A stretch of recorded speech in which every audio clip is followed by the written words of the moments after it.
पैसे नाहीयेत, म्हणजे हा एक भाग महत्वाचा आहे. प्रसाद लाड सध्या बोलतात, आपण थेट पाहूयात. सराटीमध्ये मनोजदादांची भेट घेण्याची दोन कारणं होती. एक, 30 तारखेला दादानी माननीय विखे पाटील साहेब, मी स्वतः येऊन त्यांना विनंती केली.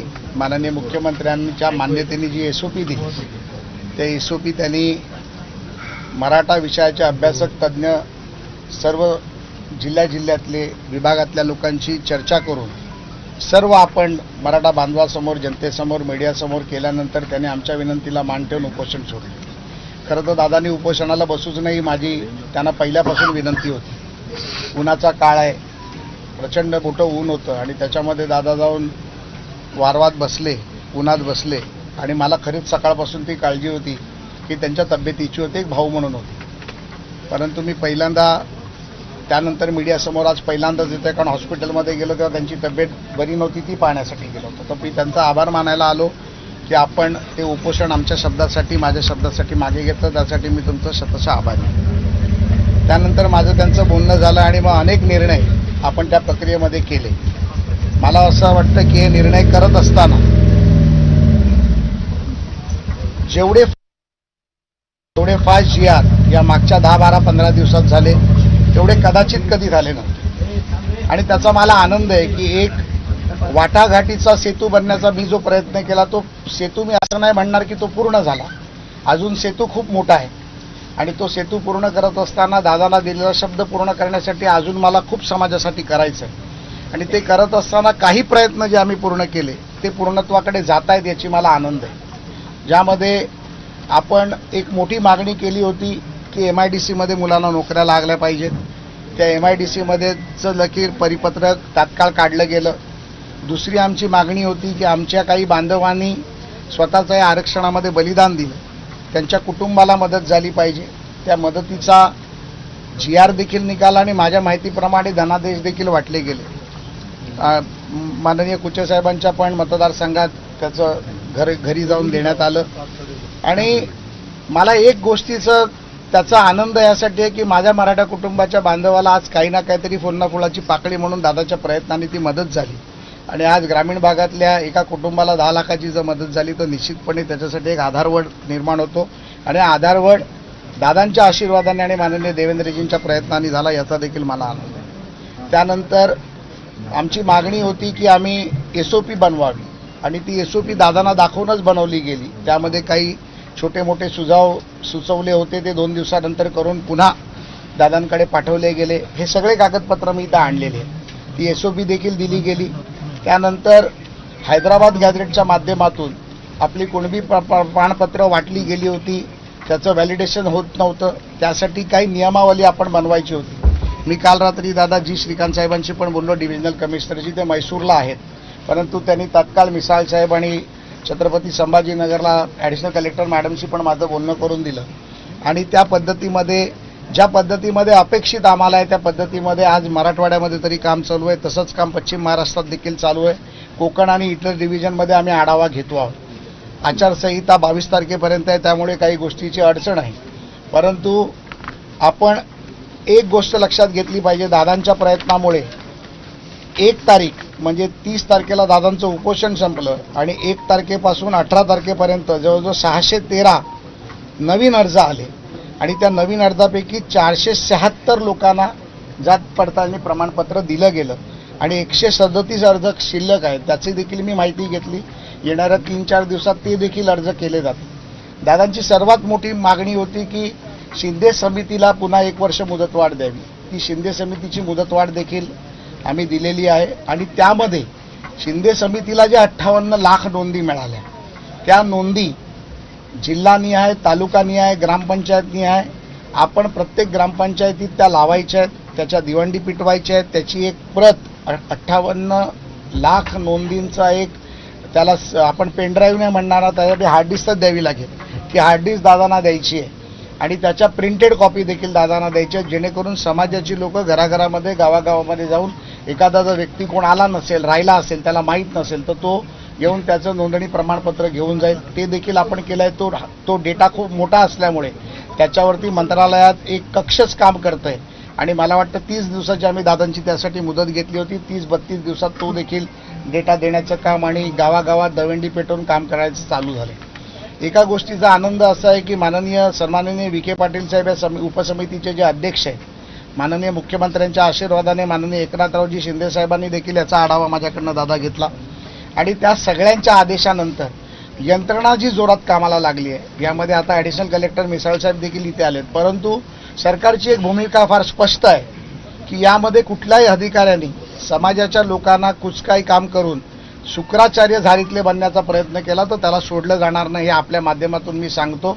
हे असं समजा की सरकार म्हणून मी तुम्हाला सांगतोय आणि यामध्ये वैयक्तिक एक लोकप्रतिनिधी म्हणून, आमदार म्हणून दादाला मी शब्द दिलाय आणि जेव्हा जेव्हा दादानी मला आतापर्यंत आता या मागच्या 10, 12, 15 दिवसात फोन केले तेव्हा दादांना त्याचा तात्काळ निर्णय देण्याचा प्रयत्न मी केला। मी असं नाही म्हणणार की सगळीच कामं माझ्याकडनं होतील, परंतु जे काही शक्य आहे ते दादांसाठी, समाजासाठी, समाजाच्या हितासाठी कोणालाही न दुखवता, मी परत सांगतोय, नाही तर आज दादा आणि मी भेटल्यानंतर आता काही लोक परत चालू करतील, ते चालू करण्याला मी घाबरत नाही, परंतु आम्ही जे करतोय हे समाज हितासाठी करतोय। जी दादाची भूमिका आहे, सगळे समाज बांधव आमच्यासाठी एक आहेत, कोणाच्या समाजाचं भलं झालं तर आम्हाला त्याचं वाईट वाटणार नाही, पण त्याबरोबर आमच्या मराठा समाजाचं देखील भलं झालं पाहिजे, ही भूमिका दादांनी घेतली, ती भूमिका आम्ही सातत्याने घेतोय। यामध्ये दादांनी ज्या ज्या गोष्टी सांगितल्या त्या शासन निर्णयाच्या बैठका सर्व आम्ही सातत्याने घेतोय आणि 23 तारखेला आचारसंहिता 22ला संपल्यानंतर पुन्हा उपसमितीची एक बैठक लावली आहे। मी कालच माननीय विखे पाटील साहेबांना फोन करून सांगितलं की त्या उपसमितीच्या बैठकीमध्ये अधिकृत मला सदस्य म्हणून, निमंत्रित सदस्य म्हणून, आमदार म्हणून बोलवावं, ही मागणी मी त्यांच्याकडे केली, जेणेकरून एखादा विषय जो दादांशी मी बोलतोय तो उपसमितीच्या बैठकीत होतो की नाही होतो याच्यावरती मला देखील कळलं पाहिजे, कारण मला शेवटी उत्तर देते, सेतू मला बनायचं, तर त्यांनी ती मागणी मान्य केली। मुख्यमंत्र्यांशी बोलून दादा आपण देखील त्यांना ते बोलायची मला खात्री आहे आणि निश्चितपणे तो सेतू बनण्याचं काम आपण करू। सर्वात मोठा विषय होता ज्या मुलांवरती गुन्हे दाखल केले होते, त्यामध्ये मला वाटतं 964 गुन्हे होते, त्यापैकी 902 गुन्हे मागे घेण्याचं काम जवळजवळ झालेलं आहे, त्यामध्ये कागदपत्र मागवण्याचं काम देखील सुरू झालं। 60-62 गुन्हे जे गंभीर स्वरूपाचे होते त्यामध्ये माननीय विखे पाटील साहेबांनी फार स्पष्ट भूमिका मराठा समाजाच्या बैठकीत घेतली आणि ती बैठक ऑनलाईन होती, त्यामुळे ती जनतेसमोर आलेली आहे। त्यामध्ये जर 64 गुन्ह्यामध्ये आम्ही मदत करू नसू शकत तर ज्या पोलिसांनी लाठीचार्ज केला त्यांच्यावर गुन्हे दाखल करा, ही भूमिका माननीय विखे पाटलांनी केली आणि त्याचं सर्व समितीच्या सदस्यांनी स्वागत केलं की अशा पद्धतीत भूमिका घेतली आणि मी देखील डीजी साहेबांची भेट घेतली। डीजी साहेबांना मी देखील ते सांगितलं, अतिशय प्रामाणिक अधिकारी या राज्याचे डीजी आहेत, त्यांनी देखील सांगितलं की यामध्ये आपण मार्ग काढून कोर्टामध्ये हे गुन्हे कमी होऊन त्या मुलांच्या शिक्षा कमी होतील यासाठीचा आपला प्रयत्न आहे। ऑफ द रेकॉर्ड काही कामं काही मुलांनी इथे आल्यानंतर मला सांगितली होती, जी MPSCच्या मुलांच्या परीक्षेची होती, आपण SCBCचा ज्या काही निर्णय झाला तेव्हाची काही विषय होते, असे अनेक निर्णय होते ज्याच्यावरती आता चर्चा चालू आहे। आणि काल मला बऱ्याच मुलांचा फोन आला, मी येतोय म्हटलं सगळी तुमची कामं मार्गी आहेत, काही कामं आहेत ती आचारसंहितेमुळे थांबली होती, ती देखील मार्गी लागतील, पण मला एक आज विश्वास वाटतोय की जे काही GR निघाले, जे काही कागदपत्र मी इथे आज आपल्यासमोर आणू शकलो, या सर्व कागदपत्र मी आज दादांना देण्यासाठी इथे आलो आहे।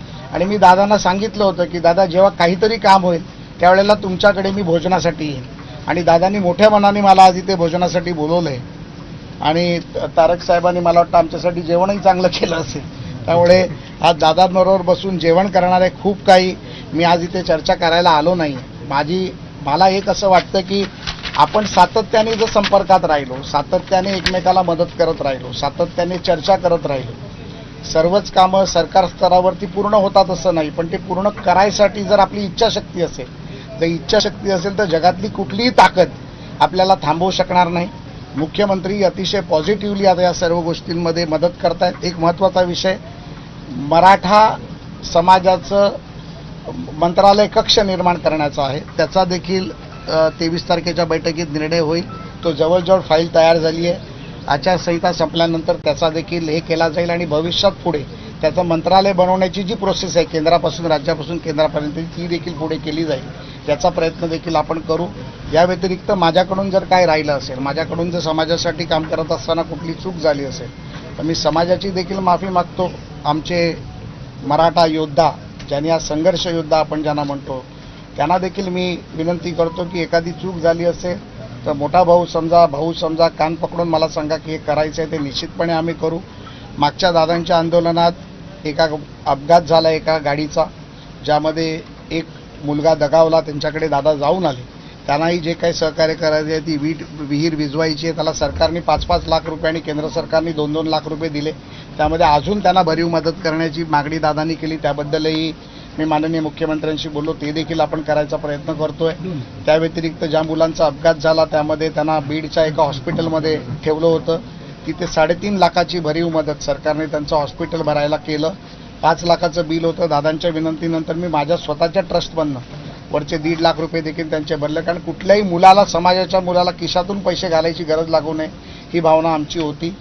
इव्हन ज्याच्या घरात मयत झालंय, म्हणजे जो मुलगा आमचा दगावलाय, त्याच्या घरी देखील मी आपल्या समाजाची काही कार्यकर्ते पाठवले होते. दादा स्वतः जाऊन आले. त्यांच्या घरातल्या मुलांच्या शिक्षणाचा प्रश्न असेल, दादांनी मला सांगितलं, तर निश्चितपणे त्यांच्या मुलाला दत्तक घेण्याचं काम आपण स्वतः करू, हे देखील आश्वासन मी दादासमोर देतो. आणि असे अनेक मुलांना नोकरी असतील, शिक्षण असेल आणि ज्या काही गोष्टी असतील त्याच्या सर्व फायदे आपल्याला, ज्या गोष्टी आहेत, ज्या 8 निर्णय झाले त्या निर्णयाच्या गोष्टी मिळतील, एवढंच मी बोलतो. आणि आपल्या सर्वांचं पुन्हा एकदा धन्यवाद.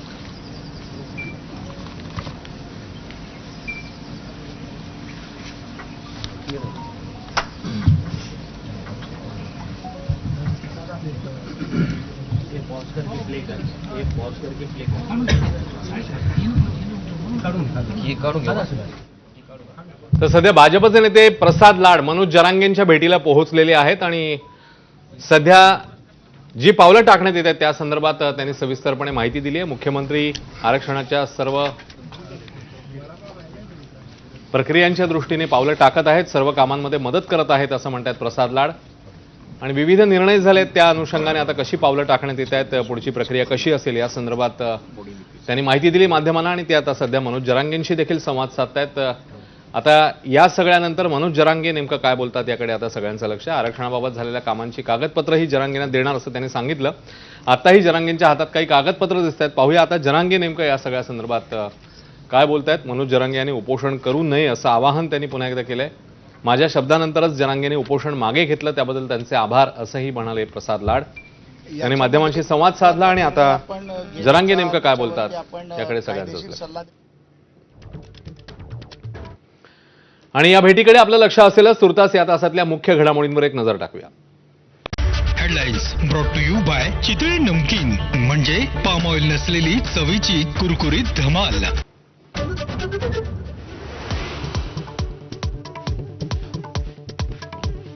शिवसेनेच्या 60व्या वर्धापन दिनासाठी षण्मुखानंद सभागृहात ठाकरेंच्या मेळाव्याची तयारी.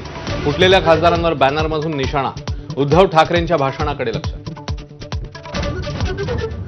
नेस्को सेंटरमध्ये एकनाथ शिंदेंची तोफ धडाडणार. आदित्य ठाकरेंना कार्यकारी अध्यक्ष करणार म्हणून खासदारांनी साथ सोडल्याचा कायंदेंचा दावा. तर शिंदे ऑपरेशन टायगरवर काय बोलणार याकडे लक्ष. भावनिकदृष्ट्या पक्ष सोडण्याचा विचार चुकीचा, पण राजकीयदृष्ट्या बरोबर. वृत्तपत्राला दिलेल्या मुलाखतीत ओमराजे निंबाळकरांचं वक्तव्य. पक्षांतरासाठी पैसे घेतल्याच्या चर्चा खोट्या असल्याचाही दावा. कृषी मंत्री दत्तात्रय भरणेंनी ठाकरेंच्या जखमेवर मीठ सोडलं. शिवसेना फुटीच्या प्रश्नावर म्हणाले, छान छान वाटतंय. खासदारांना जे योग्य वाटलं त्यांनी तेच केलं. भरणेंची प्रतिक्रिया. सोलापुरात ठाकरेंच्या शिवसेनेकडनं फुटीरांचा प्रतिकात्मक दशक्रिया विधी. तर मुंबईत राज ठाकरे उद्धव ठाकरे एकत्र येण्यासाठी बॅनर. कोल्हापूरमध्ये अंबाबाई मंदिरात आरती.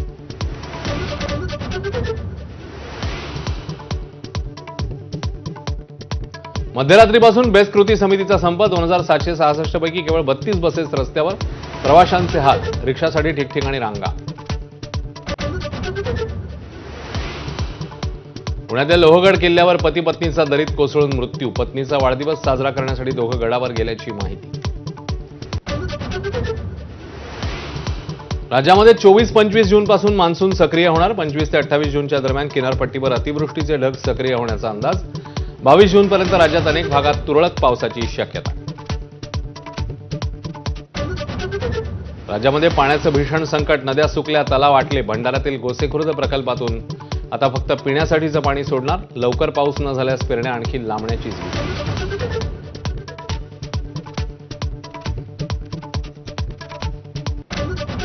लोकसभेतले विरोधी पक्षनेते राहुल गांधींचा 56वा वाढदिवस, पंतप्रधान मोदींकडून शुभेच्छा तर काँग्रेसकडून विविध कार्यक्रमांचं आयोजन.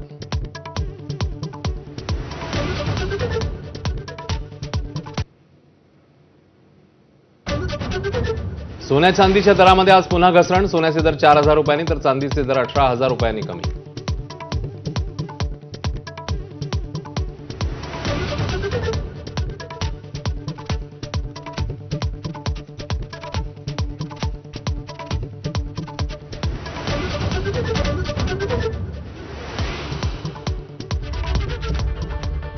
आपण बघताय एबीपी माझा. थेट जाऊया पुन्हा एकदा अंतरवाली सराटीमध्ये. भाजप आमदार प्रसाद लाड मनोज जरांगेंच्या भेटीला पोहोचले. सध्या माध्यमांशी संवाद सुरू आहे. आधी प्रसाद लाड यांनी माध्यमांशी संवाद साधलाय आणि आता मनोज जरांगे आणि प्रसाद लाड यांच्यामध्ये काही संवाद सुरू आहे. माध्यमातून कागदपत्र सोपवण्यात आली आहेत, माहिती देण्यात आलेली आहे, कशा प्रकारे निर्णय घेतले आहेत त्याची पावलं टाकण्यात येत आहेत. त्या अनुषंगाने थेट जाऊया अंतरवाली. काय होतं म्हणजे माझ्या समाजाचं कल्याण होईल नसता मी पण दुटोपी भूमिकेत कास होईल. विखे पाटील साहेबांनी या दोघांच्या मध्ये लाड साहेबाच्या आणि मुख्यमंत्री साहेबाच्या न होणाऱ्या बऱ्याचशा गोष्टी करण्याचं काम कधीच मुख्यमंत्री साहेब करत नव्हते. ते यांच्या माध्यमातून मुख्यमंत्री साहेब करायला लागले. पूर्ण केलेत असं म्हणत नाहीये मी, करायला लागलेत. म्हणजेच आमच्यासाठी ते एक आशादायी काम सुरू झालंय. आम्हाला पण मराठा समाजाला कुठंतरी आता आशा वाटायला लागली की नक्कीच काही दिवसात का होईना या सगळ्या मागण्या आपल्या कायमच्या तडीत जातील. आणि मी सांगताना सांगितलं होतं बाबा, या आंदोलन आता 3 वर्ष पूर्ण होत आहे. या आंदोलनाला कुठंतरी एकदा तोडगा काढायचं. तुम्हाला द्यायचंच ना, हे एकदाच द्या. तुम्ही उगाच 2 महिन्याला म्हणजे ते काय येड्यात काढल्यासारखं करायला नको. जसं की येड्यात काढल्यासारखं म्हणजे काय, आम्ही भोळे भाबले लोक आहेत, आम्ही तुमच्यावरती विश्वास ठेवायचा आणि ते येड्यात काढल्यासारखं होऊ नये. आंदोलन सुरू असलं त्या काळामध्ये यायचं आणि शासन निर्णय करायचे. आणि मग माणूस काय करतो, भोळ्या आशेनं माझ्या समाजाचं कल्याण झालं म्हणून आम्ही कुठंतरी उठतो. पण कुठंतरी एक बघा, आपण जे म्हणतो ना, एक रक्ताची माया असती, ती माया कुठंतरी गुंतलेली असते. म्हणून आपण आपला माणूस म्हणून चेहऱ्याकडे बघून विश्वास ठेवतो. आपण गावखेड्यात गरीब गावात शेतात वाढलेली लेकरं येतात. आपल्याला कुठंतरी आपला चेहरा दिसल्याच्या नंतर आपला आहे रक्तामासाचा म्हणून विश्वास ठेवायला लागतो. परंतु विखे पाटील साहेबांनी लाड साहेबांना दोघांना माझं सांगणं आहे की बाबा, तुमच्यामुळे आम्ही मुख्यमंत्री साहेबांवरती विश्वास ठेवलाय. तो विश्वास सार्थ करण्यासाठी कामं पटापट करा. तुम्हाला काय 4 महिन्यांनी द्यायचंच आहे, 2 महिन्यांनी द्यायचंच आहे ना, आज पण द्यायचंच. तर मग ते विश्वास संपादन करून घ्या. काय होतं मग ते लय रापिलं ना, म्हणजे राबिलं जर जास्त, तर ते माणसाला असं वाटतं याने लयच खास्ता खाऊन लयच नरड्याला आणून दिलं. जसं की म्हणजे उत्तर लगेच देतोय, जसं की तुम्ही मराठा समाजाला ओबीसी प्रमाणे सवलती लागू केल्या आणि सोयी सुविधासह, म्हणजे ही मराठा समाजासाठी खूप आनंददायी गोष्ट आहे की सुविधासहित तुम्ही पुरवले. ते बी शालेय याच्यापासून तुम्ही मागास प्रवर्गातल्या सगळ्या सोयी सवलती दिल्यात, शालेय शिक्षणाच्या दिल्यात, तुम्ही क्रीडा विभागाच्या पण दिल्या, तुम्ही तंत्र उच्च शिक्षणाच्या पण दिल्या, तुम्ही वैद्यकीय त्या पण दिल्यात, जो की चंद्रकांत दादाकडे हा विभाग येतो.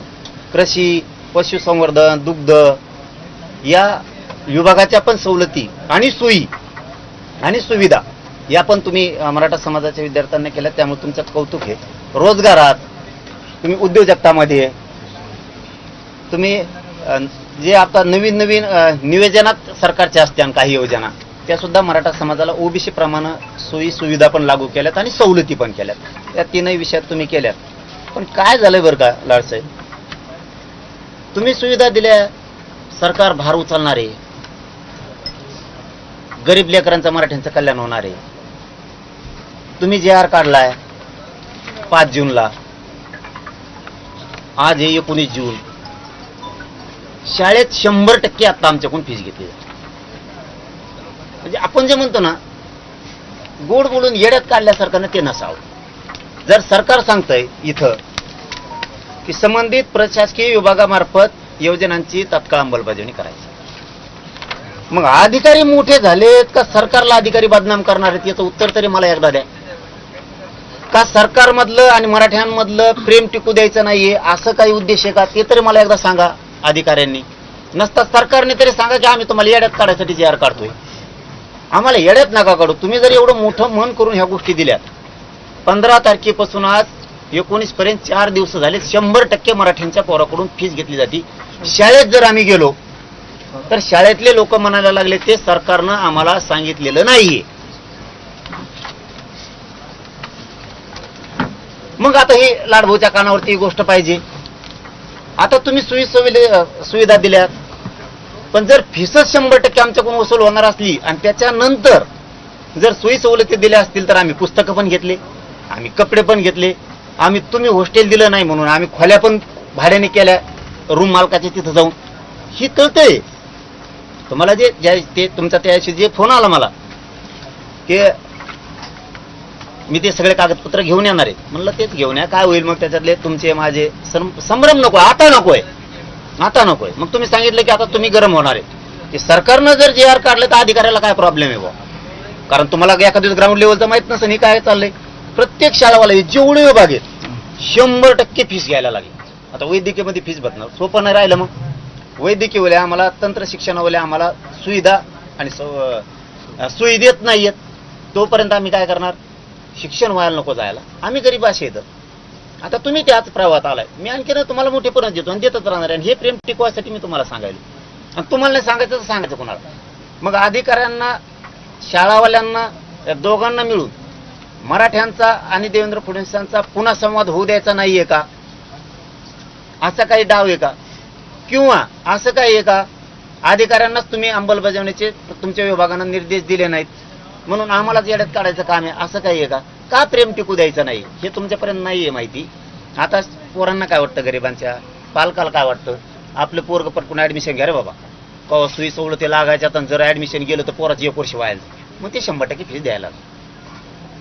मग आता आम्हाला सवलती कधी लागू होणार? आमच्याकडून 100% फीस घेतल्यावर, आम्ही 100% पुस्तकं सगळे घेतल्यावर, आम्ही खोल्या तिकडं भाड्याने केल्यावर. कारण खोल्या आता भाड्याने करताना अगोदर त्याला ऍडव्हान्स द्यावा लागतो. ते बघणं चाललं. मग म्हणजे पुन्हा आमच्या नाड्याला फासच लागला. सरकारने तर एवढं मोठं काम केलं, एवढं मोठं, त्याची स्तुती राज्यात लय भयान होती. ही जी स्तुती होती ना राज्यात खूप मोठी होती की सरकारनं मराठ्यांना पहिल्यांदा एवढ्या मोठ्या सवलती दिल्यात. देवेंद्र फडणवीस साहेबांनी, विखे पाटलांनी मध्यस्थी केली, लाड साहेबांनी, आणि मग आता ह्या फीस जर आमच्या भरल्या असल्या तर तुम्ही माघार द्यायची ऑर्डर करा, आमचे लोक ऍडमिशन घेऊन टाकते. मी दादा आता तेच सांगितलं. याच्यामध्ये 23 तारखेच्या बैठकीत हा विषय मी घेतो, म्हणजे तुमचा पहिल्या विषयाचंच उत्तर तुम्हाला देतो. ज्या संस्थांना हा GR गेला आहे आणि ज्या संस्था ह्या GRचं पालन करणार नाही त्यांच्यावरती कडक कारवाईचे निर्देश आम्ही देऊ. ज्यांनी फिया घेतल्या आहेत ते फिया परत दिल्या जातील त्या मुलांना. मग काय हरकत नाही. मग काय. आणि हा जो कायदा आहे, एक तुम्हाला सांगतो, माननीय मुख्यमंत्र्यांचं तुम्ही अभिनंदन केलं. माननीय मुख्यमंत्र्यांनी देखील तुमचा सन्मान करून सांगितलं की प्रसाद लाड आणि विखे पाटलांनी जे म्हटलं ते मला विचारून आणि माझ्याशी चर्चा करूनच म्हटलं. त्यामुळे हे कुठलीही गोष्ट मुख्यमंत्र्यांना न विचारता गेली नाही, हे त्यांनी स्वतःनी एका ठिकाणी TV वर चॅनलच्या माध्यमातून सांगितलं. त्यामुळे मला असं वाटतं की हा जर तुम्ही माझ्या कानावर विषय टाकला तर माझं ते काम आहे. मी आता ॲडिशनल कलेक्टरला देखील सांगितलं. 23 तारखेला सर्व डिव्हिजनल कमिशनर आमच्या उपसमितीच्या बैठकीत असतील. आता 23 तारीख म्हणजे मंगळवार झाला, त्या मंगळवारी तसे निर्देश दिले जातील. मी उद्या मुंबईत गेल्यानंतर मुख्यमंत्र्याला चहापान आहे, त्या चहापानात मी हा तुमचा विषय कानावरती घालतो आणि तात्काळ यावर कारवाई करून सोमवारपर्यंत सर्व शाळा कॉलेजला GR पोचेल, ईमेल पोचेल. डिव्हिजनल कमिशनरला तसे आदेश देतो आणि ते आपण करून घेऊ. आणि मुलांच्या फिया, म्हणजे ज्या पालकांनी फिया भरल्या त्यांना देखील त्या परत दिल्या जातील. त्याच्यामध्ये देखील दादा आपल्याला असं वाटतं की काही 5, 50, 100 राहिले तर तुम्ही आम्हाला कळवा, त्या कॉलेजवर दबाव टाकून ते करायचं काम आपण करून घेऊ. हे बघा, आम्ही तुमच्यावर शंका असती तर तुम्हाला सांगितलं असतं. म्हणलं जाऊन दे तिकडे, येड्यातच काढाले. शपथ मी थोडा येडा आहे मराठ्याचा. मी लगेच म्हणलं तुम्ही येड्यात काढाले, हे तुमचं दप्तर आणि तुम्ही आणि मी माझा धंदा बघतो काय करायचं. मी खरं सांगतोय, कारण मी शाळेवरती 2 दिवस, ते पण तुम्हाला मीडियासमोरच सांगतो. कारण काय असतं, आपलं क्लिअर टायटल राहिलं पाहिजे. तुम्हालाही डाग नको, आम्हाला पण नको. आम्हाला की तुमच्या पक्षात असल्यामुळे तुम्हाला डाग नाही लावायचं आणि तुम्हाला येड्याचं नाही काढायचं. जरी मुख्यमंत्र्यांनी नाही केलं तरी तुम्हाला शब्द आहे मीडियासमोर, आम्ही कधीच म्हणणार नाही की लाड साहेबांनी आम्हाला फसवलं, कधीच म्हणणार नाही. कारण हे लय विचित्र राजकारण असतं. त्यामुळे आम्ही तुम्हाला काय दोष देणारच नाही. हे आता आमच्या पाठीलाच पुंजलंय, 1 वर्ष झालं. हे नाही म्हणजे हे सांगतो, हे नाही, हे आमच्या मागण्याचं म्हणतोय. हे पाठीलाच पुंजलंय, आमच्या लढणं संघर्ष करणं हे पाठीलाच पुंजलेलं आहे. त्याच्यामुळे तुमच्यावर रुसून तरी काय करावं म्हणून एक प्रेमाचं नातं तुमच्या चेहऱ्याकडे बघून आम्ही हे केलं. मी काय केलं, मी 2 दिवस राज्यात प्रत्येक गावात मराठा सेवक आहे. 26,000 गावं जरी असले तरी वाड्या फेड्या धरून 40,000च्या आसपास राज्यात आहे. माझ्याकडे जवळपास 53,000 मराठा सेवक आहे. आम्हाला कुठली बी माहिती जर 5 मिनिटात बी घ्यायची असली तरी आम्ही घेतो. म्हणजे हे पहिल्यांदा मी सांगालोय मीडिया पुढे, हे कोणाला सांगितलेलं नाही मी आतापर्यंत. आमच्याकडे तेवढी यंत्रणा असल्यामुळे म्हणलं जरा शाळा विचारा मास्तराला. मास्तर म्हणताय पुरे पैसे फीस घेतल्यात आहे, वरून तसा जिआरच नाही. मी के पाटील साहेबाला सांगितलं होतं आठवड्यापूर्वी की तुम्ही हे ओबीसी मंत्रालयाला तुम्हाला सांगावं लागणार आहे, ओबीसी विभागाला, कारण तुम्ही ओबीसीच्या सवलती लागू केल्यात. ओबीसी विभागाकडून खाली त्यांचे आदेश स्फुटप झाल्याशिवाय खालचे लोक ऍडमिशन करणार नाहीयेत. हे त्याच दिवशी सांगितलंय मी तुम्हाला, हे ओबीसी विभागाला मंत्रालयाला सांगावंच लागणार आहे, त्याशिवाय खाली होतं. कारण हे ओबीसीच्या सुविधा सवलती आहेत, तुम्हाला हसन मुश्रीफ साहेबाच्या मंत्रालयाला सांगावं लागणार आहे खाली आदेशित करा. तुम्हाला चंद्रकांत दादांच्या सांगावं लागणार आहे आणि दादाजी भुसे साहेबांच्या मंत्रालयाला सुद्धा सांगावं लागणार आहे की करा. तेव्हा हे कुठंतरी आमचं कडीला लागणार आहे. नसतं हे सोपं नाहीये. मग एवढं हे आमच्या होऊन जाईल 5 वर्षाचं शिक्षण, 1 वर्षाचं शिक्षण तरी लागू नाही व्हायचं. आपण तोवर आम्ही संपून जाऊ आमचे विद्यार्थी. म्हणून आता तुम्ही सांगितलं फीस वापस देईन, त्याच्यामुळं आमचा तिथं बी काय त्यातली अडचण नाही राहिली. फक्त आता ते सातारा संस्थांचा जे विषय राहिला ना तो लवकर मार्गी लावून घ्या. तो तुम्हाला म्हटलं दादा ना, आपण ते तुम्हाला विखे पाटील साहेबांनी देखील मागच्या आठवड्यात ते सांगितलं. एजीकडे ओपिनियनला पाठवलंय, त्यांनी 30 तारखेपर्यंतची वेळ घेतली आणि त्यांचं असं म्हणणं पडलं की बऱ्याच विषयावर याच्याची चर्चा, अभ्यास, अनेक लोकांची चर्चा करावी लागेल. ते आल्यानंतर तात्काळच आपल्याकडे पुन्हा एकदा विखे पाटील साहेबांनी आम्ही येऊ.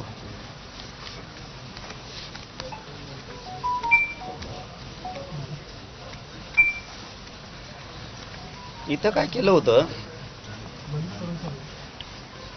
आपण मागणी केली होती मराठा आणि कुणबी मंत्रालय स्वतंत्र स्थापन करायचं. इथं काय घोळ घालून ठेवलाय, मान्यता मुख्यमंत्र्यांनी दिली. आरक्षण शब्द आहे, आरक्षण शब्द काढावा लागत. ते तुम्ही विखे पाटलांना तुम्हाला पण सांगितलं आम्ही त्याशी आणि मेसेज पण करून टाकला होता की त्यात आपल्याला ते मराठा आणि कुणबी सेपरेट मंत्रालय पाहिजे, म्हणजे जेणेकरून मराठा समाजाचे प्रश्न सोडवायला ही होणार नाही. आरक्षण म्हणल्याच्या नंतर वेगळा विषय आहे ना, त्याच्यामुळे काय आरक्षण मराठा आरक्षण कक्ष म्हणल्यावर तो विषयच होत नाही, डायरेक्ट तो दुसरीकडे चाललाय. आरक्षण शब्दाचा तिथं काही संबंध नाही त्यांच्यामध्ये. तुम्ही मात्र ती बदल करा तेवढा, तो पण घेऊन टाका. ईडब्ल्यूचे तर सगळेच घ्यायचं म्हणून सांगितले तुम्ही. 2014 पासूनचे सगळेच एकदाच विषय संपवा. 2014 पासून एकदा ECBCचं गेलं मध्ये, त्याच्यानंतर पोरांनी जर चुका केल्या तर घ्यायचं तर घ्या, नाही तर तिथून पुढे घेऊ नका. पण इथून पाठीमागचा सगळा राडा काढून टाका. म्हणजे महाराष्ट्रात एक असा संदेश जाईल की मराठ्यांचे जे पोरांची फसवणूक झाली इथून मागं किंवा जे निवड झाली ते आले नाहीत ना, आम्ही एकदाच राडा काढला त्यांचा, पुन्हा इथून पुढे सांगू नका असं म्हणलं तरी चालन भाऊ. कारण इथून पाठीमागं झालेल्या काही ज्या गोष्टी आहेत त्या गोष्टीमुळं पुन्हा आम्हाला ताण नाही होणार.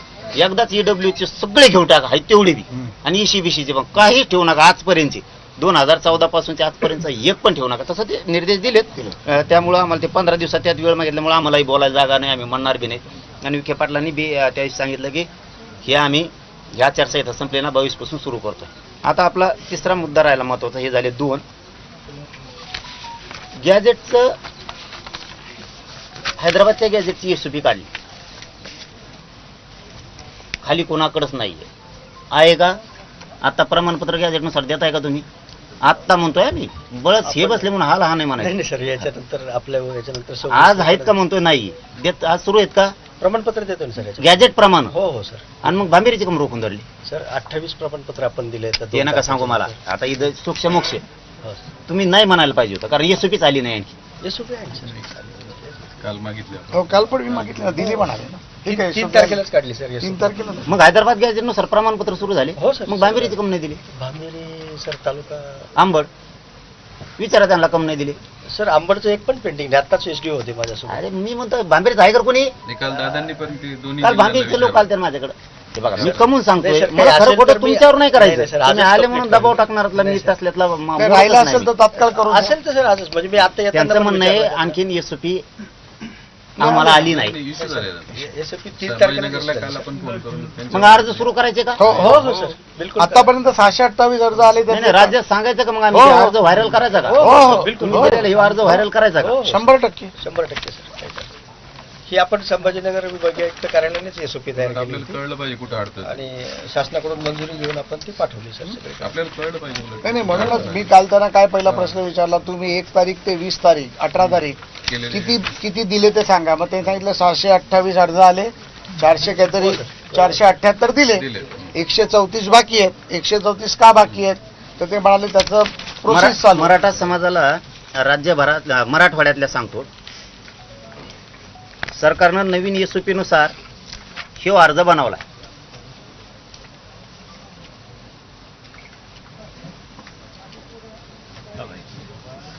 या अर्जानुसार मराठवाड्यातल्या सगळ्या लोकांनी उद्यापासून अर्ज हैदराबाद गॅजेटच्या निर्णयानुसार द्यायला सुरुवात करा.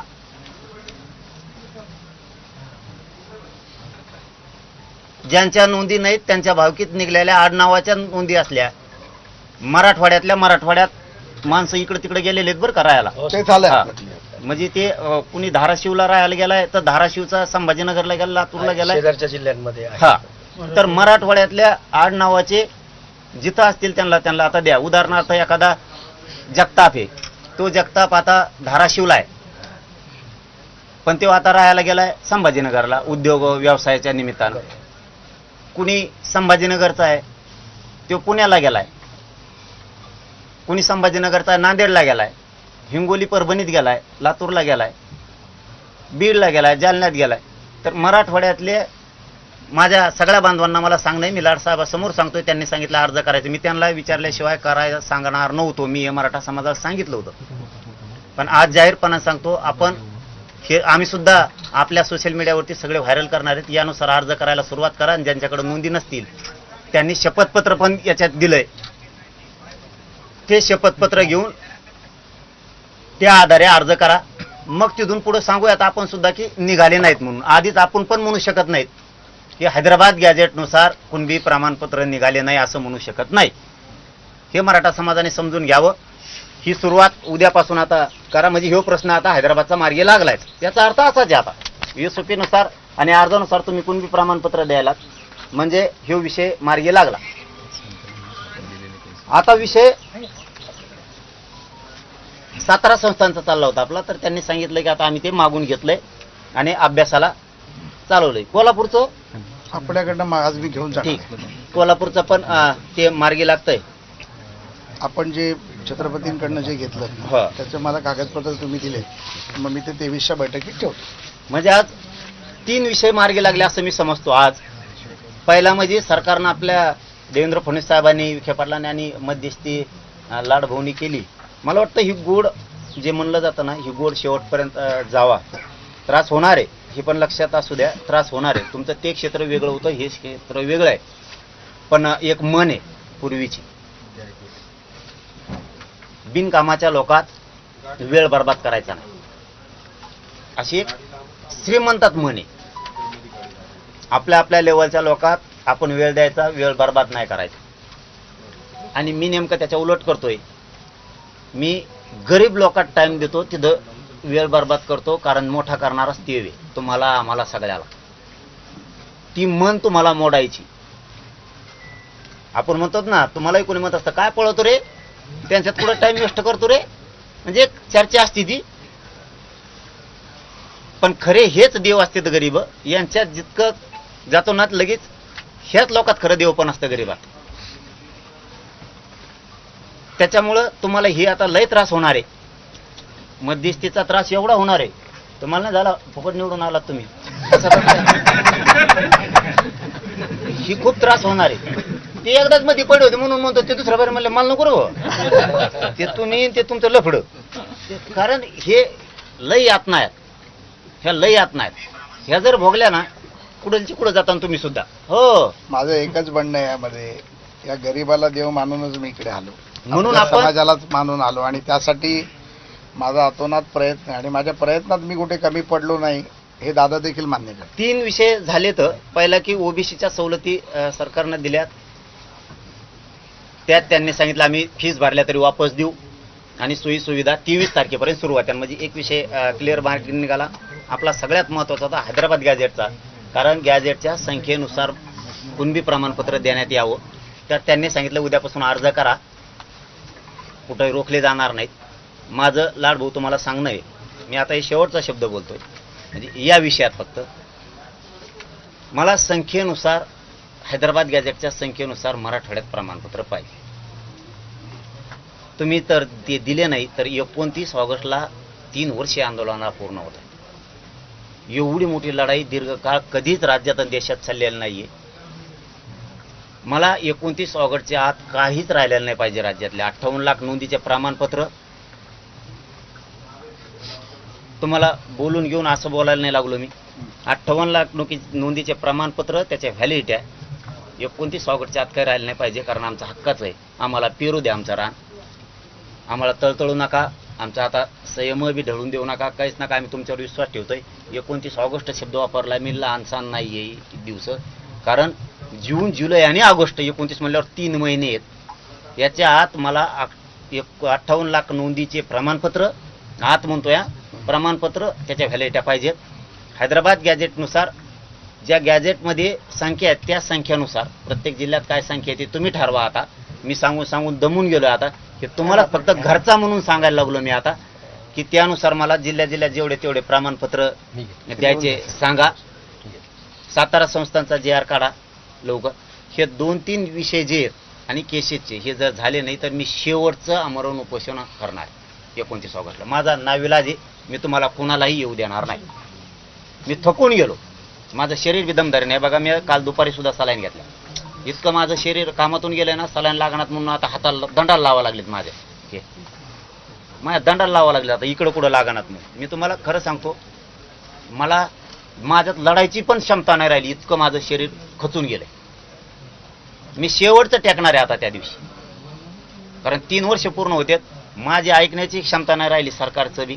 मला तुम्हाला बोलायचं पण नाहीये, मला तुम्हाला नाव बी नाही ठेवायचं, ना शिंदे साहेबाला ठेवायचं आहे, ना अजितदादांना ठेवायचं, ना तुम्हाला ठेवायचं, ना फडणवीस साहेबाला ठेवायचं, ना विखे पाटलाला. मी आता हे शेवटचं 29 ऑगस्टला फायनल उपोषण आंदोलन करणार आहे. त्याच्यात जे व्हायचं असेल ते होईल, नसता त्याच्यात तुम्ही मात्र मराठ्यांच्या लेकराच्या डोळ्याचे अश्रू पुसा. नसता मला सहनच होत नाही. आता हे अधिकारी लाबाडकी करतात का कोण करतात मला काहीच माहित नाही, मला काहीच कळत नाही. तुम्हाला जर माझा बळीच पाहिजे असेल ना, तुम्ही 29 ऑगस्टला घेऊन टाका, मला नाही सहन होत. आता मी तळतळीनं बोलतोय तुमच्याकडे, तळमळी मिळवतो. माझं शरीर दम धरायला तयार नाही आणि मला ह्या समाजाचं काही दुःख सहन व्हायला नाही. माझ्या समाजाचं कोणी वाटून घेतो. आम्हाला नुसतं मंत्रिमंडळ द्यायचंय तर काय राव विरोध चाललाय तिथं मंत्र्याचा, त्या ओबीसीच्या 2-3. तुम्हाला ओबीसी मंत्रालय दिलं राव, मला माहित होत नाही असं थोडं आहे. मराठ्याला काय करायचं म्हणे ओबीसी मंत्रालयाचं, त्यांना आहे ना उपसमिती. मग तुम्हाला नाही का बावनकुळे साहेबाच्या अध्यक्षतेखाली उपसमिती? का जाळता यार तुम्ही? तुम्हाला काय घ्यायचं घ्या, तुम्हाला हजारो करोड रुपये घ्या ना, आम्ही कोण नाही म्हणतो. माझ्या लेकराला का रोखता तुम्ही? आम्हाला नाही का अधिकार प्राप्त? त्यामुळे मला ना माझी लढायची सुद्धा क्षमता नाही राहिली. आता पश्चिम महाराष्ट्रात गेलो मी, आत्ता काय लोकांनी मला प्रेम दिलं राव. त्या सांगा मला 35,000 नोंदी नाही घालत, कराडच्या कम रोखून धरल्या, कमवून सांगा, द्या उत्तर मला त्याचं. मी संतोष पाटील साहेबाला बोललो, कलेक्टर साहेबाला, मॅडमला बोललो, विभागीय आयुक्तांना, देतो उद्या. 8 दिवस उलटून गेले, कधी का देणार नाहीत राव तुम्ही? आमचे ऍडमिशन येत राव. ते आता औषधाचे लोक आलेत कुठे रे, चाकूरचे, लातूर. 7 महिने झाले हो, नोंदी सापडले, दाखवू द्या, बघू द्या, लाड बोल बघू द्या. मी किती तळमळीन करतोय का, मी सरकारला कमवून बोलतोय का मुद्दाम बोलतोय? मुडीच येत राव, या मुडीच्या तरी द्या ना, मुडी लिपीच्या तरी देणार राव तुम्ही. कशाला लोक मारता राव मुडी लिपीच्या? व्हॉट्सअप कर आहे ना मुडी लिपी. काय करतो राव तहसीलदार देव, काय करतोय ते कलेक्टर? हा तुम्ही आमचा 7-12 नाही समजा, एक आम्हाला चमच्याभर माती देऊ नका, चमच्याभर देऊ नका आम्हाला. दुसऱ्याची ओबीसीची अजिबात आमचं त्यांचं एवढं सुद्धा काढू नको आम्हाला. हे आमच्या नोंदी तर देणार ना तुम्ही आम्हाला? का हे भाषा येते का आम्हाला? आता सांगा तुम्ही, आम्ही लिहिलं घे कमून अन्याय करता राव आमच्यावर. स्वामींना फोन लावा, यांच्या समोर स्वामीला फोन लावा, RDC ला बीडच्या अपलोड केल्या का रे त्या? सांगा मला, कम नाही अपलोड केल्या? मी आणखीन बावनकुळे साहेबाला मीडियात घेतलं नाही बरं का, इमानदार माणूस आहे तो, काम करतोय म्हणून. त्यांनी फोन करून सांगितले ते अपलोड केल्या, नोंदी उडवा म्हणून. काय राव तुम्ही, तुमच्या भरोश्यावर मी गप्प बसलो. त्या दिवशी बावनकुळे साहेबांनी फोन लावला घेऊन टाक म्हणून, तर त्यांनी डबल फोन करून काय सांगितलं की ते म्हणे ते घे म्हणलेत, पण पुन्हा सांगितलं तसंच राहून दे म्हणून. म्हणजे बावनकुळे साहेब आमच्या मुळावर उठले का असं म्हणायचं मग आता? काय ह्या मोडी लिपी, आम्ही लिहायला करा, आम्हाला येत आहे का मोडी लिपी लिहिता? तर सध्या अंतरवाली सराटीमध्ये